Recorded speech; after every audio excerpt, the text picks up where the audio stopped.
હું ધોરણ છઠ્ઠામાં ભણું છું. મારી શાળાનું નામ સોદામાં ઢહાળ પતેશ્રમ શાળા છે. હું આજે તમને 9 ઓગસ્ટ આદિવાસી વિશે થોડું કંઈ કહેવા માંગુ છું. આદિકાળથી ગાઢ જંગલ કે દુર્ગમ વિસ્તારમાં પ્રદેશ વસવાટ કરતા લોકોને ભારતમાં આદિવાસી તરીકે પણ ઓળખવામાં આવશે. વિશ્વભર પણ એમને વસાહતીઓ તરીકે પણ ઓળખવામાં આવશે. ભારત સરકારના બંધારણમાં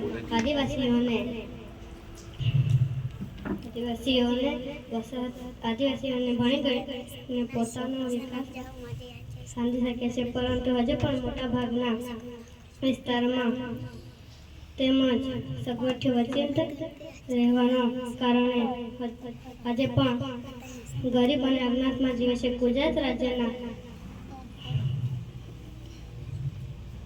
આદિવાસીઓને એમના ખડતલ તેમજ ચળપળ માટે જાણીએ છીએ. Thank you.